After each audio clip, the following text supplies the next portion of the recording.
Fala comigo, estudante. Mateus 17 e o nosso desafio continua. Nós temos aqui um detalhe diferente em relação à escrita desse episódio da Transfiguração. Quando exatamente isso aconteceu?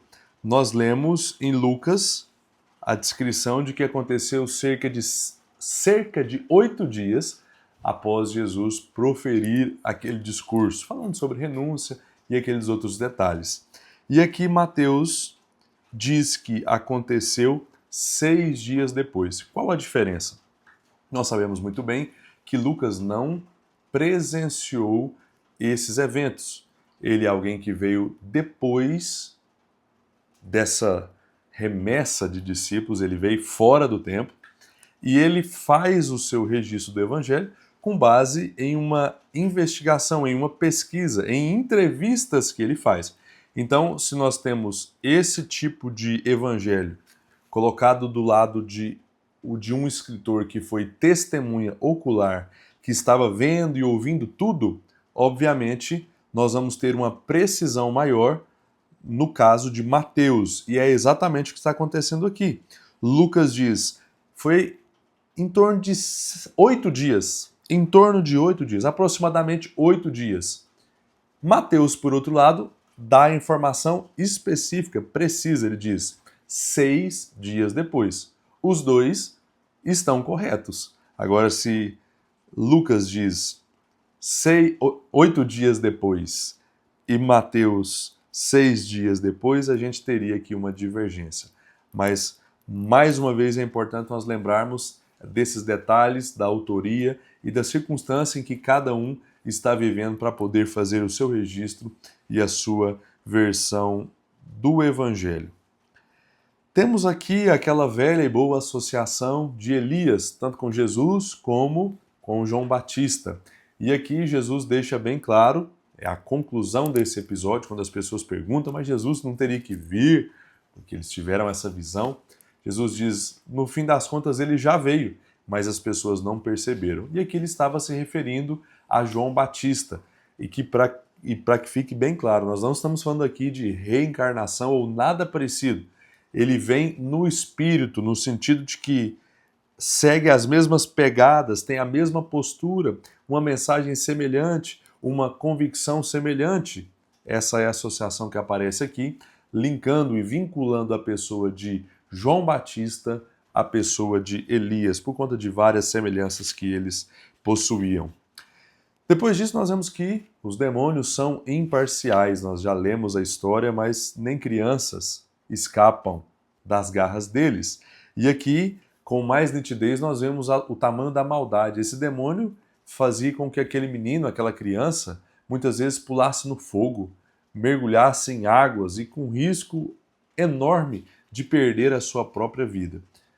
Era algo muito desafiador e por isso essa família está pedindo por socorro. E quando eles se colocam diante dos discípulos, eles, mais uma vez, demonstram não ter a fé necessária para agir, mesmo já tendo vivenciado coisas extraordinárias feitas por Jesus e eles mesmos já tendo feito coisas extraordinárias, não tiveram a fé suficiente para expulsar esse demônio.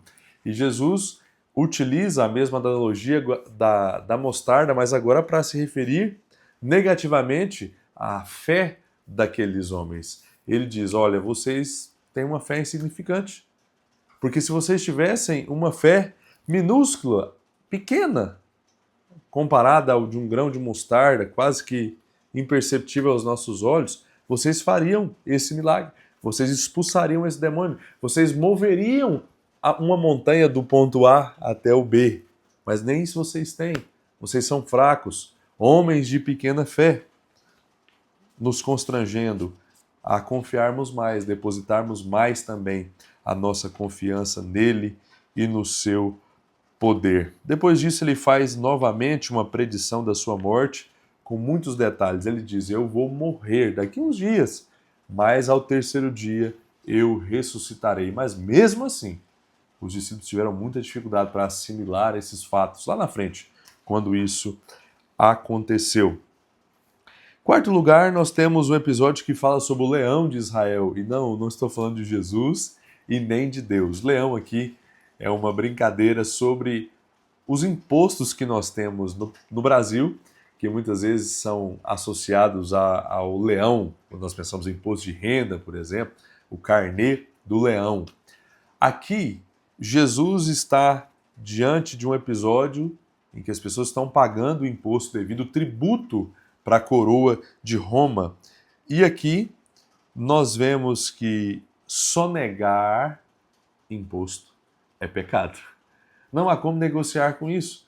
E muitas vezes as pessoas ficam se escondendo por detrás do fato de que os governantes, os políticos, roubam. E eles dizem, eu não vou me submeter a isso, já que eles estão roubando, estão desviando, eu também tenho esse direito de sonegar, de pagar menos do que eu devo de fato, porque eles vão fazer coisa errada com o meu dinheiro. Não é uma justificativa. Não temos essa concessão. Isso não faz sentido. Nosso dever é, na medida do possível, quando isso não choca com a vontade de Deus, nos sujeitarmos às autoridades terrenas e seguirmos as suas leis, as suas regras. Aqui, Jesus deixa bem claro que ele não tinha a obrigação de pagar o imposto. Ele diz assim, de quem é cobrado o imposto? É cobrado do estrangeiro, das pessoas que não fazem parte da família, da autoridade, do governante. O filho não tem que pagar imposto, um rei não vai cobrar imposto do próprio filho. E ele nos faz lembrar de que ele, como filho de Deus, não tinha essa obrigação. Mas aqui ele nos dá uma lição muito preciosa. Para não causar uma má impressão, para não escandalizar as pessoas, para não manchar a imagem dele e do cristianismo, o movimento que ele estava divulgando, ele diz, Pedro, pegue um peixe ali e sobrenaturalmente sai daquele peixe uma moeda para que Jesus pagasse a sua quantia, para que ele fizesse a sua contribuição. A grande lição aqui é que nós temos que preocupar sim com a nossa imagem. Nós representamos Jesus, nós representamos a igreja dele. Não é só o nosso nome que vai para o ralo quando nós deixamos de fazer algo correto, fazemos algo errado. Existe toda uma estrutura interligada que envolve nós, Deus, Jesus Cristo, o Espírito Santo e a igreja de Deus. Por isso nós devemos estar atentos a isso. Jesus era o dono do ouro, da prata, de tudo. Ele era o Filho de Deus.